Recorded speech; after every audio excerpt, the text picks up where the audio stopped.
Good morning, everyone. This is Aaron Sharp from the Millennium School, South City, Lucknow. As you people know that we have already started the chapter development. So as today in the class of economics, understanding economic development is the book which you need to take, and the chapter development we have started, which is the first chapter. The book you can find on NCRT, which is on the Google or on the net, wherever you can find. And so going to start, and before that we will first recap. So the chapter is all about development.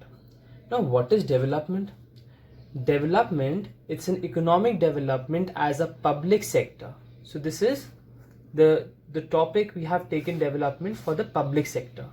Public sector is the process by which the economic well-being and quality of life of a nation, region, and local community are improved according to the targeted goals and objectives. Already we understood in previous class that what is development, but then also we need to understand the economic development. It is about the public sector, in which we need to look up the nation's development, in which we can say the quality of life which we want to give to our families, the same way the government needs to give to the people. And the people of the nation, the region, the villagers, the rural areas, the urban areas, the local communities, that needs to be improved. And that is the targeted goal which government decides. And aspects of development. Aspects of development are two aspects. What is the main need of the development? First is the different people may have different development goals. Obviously we have different goals. I want to become something like you people are in class 10th and you think of the ambition, the goal which you think of, like you want to become a doctor or a pilot. That is your personal development goal. Whereas development for one may not be the development for other. Might be your friend is having another goal. Might be your friend is thinking of establishing a business or anything which he wants to do. So the development of two people or two communities or two regions or two countries are different. Their aspects are different. Now, we also have studied about gross domestic product. So let's just recap. Total value of goods and services, which is the final and the monetary level in specified time period. Like for example, it is the broadest quantitative measures of a nation's total economic activity. The economic activity which is actually dealing with the broadest quantitative measures. What is the broadest? The biggest, the better. The GDP represents the monetary value of all goods and services, means the gross domestic product is depending on the monetary values. We people know in today's time we are having two type of GDP, the state and the central. These two GDPs are dealing with all the stuff which has been happening in the world. Like whenever we go to the restaurant, whenever we go to buy anything, that comes under the GDP, the gross domestic product, which is a monetary value of goods and services. Now let's come to intermediate goods. Intermediate itself means somewhere in between. Intermediate, somewhere in between, which is used either for resale or for further production in the same year.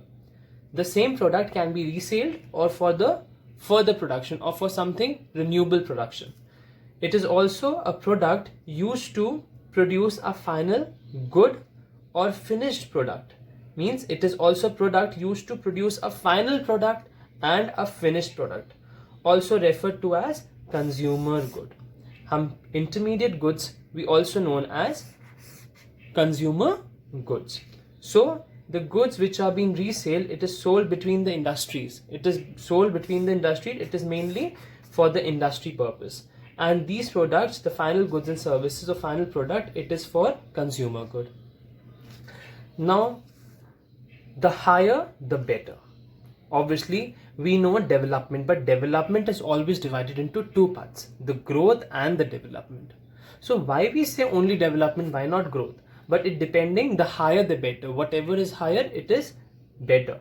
So the growth refers to increase in over time a country's real output. Means over time a country's real output, whatever the output, In that, you need to make it more stronger of goods and services or real output per capita income. Everybody has the per capita income, which is dealing with the monetary levels. Monetary means money, the capital. So the monetary value is only depending on the quantitative way. Quantitative means jitna zyada hoga. And development, it's a gross domestic product, means GDP, plus progressive change in the socio-economic structure, means the development, the infrastructure of the country, depending with the gross domestic product. It's a development, always an upward movement. Development can never be, we cannot say development in a negative way. No, development is always in a positive way. The growth can be the negative and the positive, but development will always be the positive sense. Development can be the vice versa, can also be known as underdeveloped or undeveloped, but development is always an upward movement, which is always dealing with the quantitative and qualitative way. Quantitative means ज़्यादा and qualitative means उसका सबसे अच्छा way. Now nature of development, हम nature of development में example लेते हैं labor का. Now landless labor always deals with and focuses on the necessity. Necessity, we all know the necessity of our life, that is food, shelter and clothing. Whereas prosperous farmer, who is also working as a labor on its own farm, it deals with the luxuries. Means both have children in their home and they want to make them study. For the landless labor, if the child is going to the school, that is the development for the landless labor. But for a prosperous farmer, the farmer thinks that the child is studying, but they want to send the child to abroad to study for further studies, and that is the prosperous farmer's luxuries based, and that both are developing but depending on their perception. Now, as we know, development may be different from one person to another. Now, how can we say it is different from one person to another? Now, let's take an example of construction of dam. For an industrialist, it will be a help and prosperous aspect to get electricity through dam. Means the construction might give the electricity to the people who are in that area, and if the industries or companies are coming in that area, they will also get a proper electricity through dam. For them, it's a development. But for people staying in that area and they need to shift from that area just for the construction of dam, for them it is non-developed, because their small houses, they need to shift from one place to another. Now let's come to goals. Goals are divided into two parts. First is materialistic and second is non-materialistic. Materialistic, wealth, prosperity, income, etc. These things considered as tangible. Tangible means touchable, can be seen, and these things are being get by the people after working and getting the development. But for non-development, for non-materialistic things, freedom, health, security, these are feelings which are being felt, and these are non-tangible because it is untouchable. Now let's come to materialistic goals. How we can say materialistic goals? Per capita income, which is an average earner, it is equal to total income upon total population, which always be as a progressive way. So in your previous class, you people all have understood the concept of GNP, which is gross national product, GDP, gross domestic product, IMR, infant mortality rate, which we also have studied in class 9th, LR, which is literacy rate, NAR, net attendance rate, BMI, body mass index. These all concepts are very much important and you need to do it in writing, means in your registers. Now today's topic is sustainable development. Now what is sustainable development? Economic development that is conducted without depletion of natural resources, means without disturbing the natural resources. It is also defined as an approach to developing or growing by using resources, means we are using the natural resources but not destroying it, we are not depleting it, in a way that allows for them to renew or continues to exist for others. I mean, it will not be finished. The water is there, the oil is there, the natural resources which we get from the earth, we don't need to ruin it. We need to use it for further development, but we need to be very much focused that it should be renewed and recycled again. For example, if we say using recycled materials or renewable resources when building, means when building, how can we say recycled material? The things, for example, like wood, brick, insulation, plastics, glass, buildings, blocks, wall coverings, and so on. These things are also being considered as recycled material.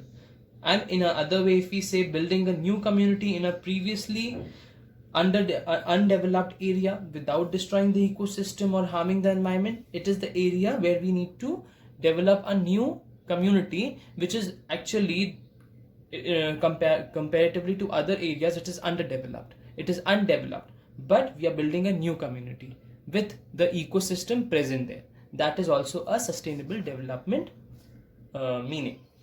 Now we come to the diagram of sustainable development. It is social, environment, economic. Now all these three are part of three more things: bearable, equitable, viable, which is interrelated to each other. For example, bearable, able to endure; equitable, fair and impartial; viable, capable of working successfully or feasible. Means all these three things are included with sustainability, and sustainability always deals with socially, environmentally and economically. For example, if we say, or I will show you something which is very much interesting for you people, that how things can be done. Now see, it's an example. It's a groundwater in India. Recent evidence suggests that the groundwater is under serious threats of overuse in many parts of the country. About 300 districts have reported a water level decline of over 4 meters during the past 20 years. Nearly 1/3 of the country is overusing their groundwater reserves. In another 25 years, 60% of the country would be doing the same if the present way of using its resources continues. Groundwater overuse is partially found in the agriculturally prosperous regions of Punjab and Western UP. Hard rock plateaus, areas of central and South India, some coastal areas, and the rapidly growing urban settlements. Means these areas are using too much of groundwater. Can you see here? This is the usage of groundwater and how much we have come under the rocks and how much we are taking the water out. So we are not left with water. We have not taken water from our ancestors. We need to save it for our new generation. And how will we save it if we use it every single bit of it? For that, we need to focus. We need to sustain it. And that is the sustainable development. So groundwater is an example of a renewable resource.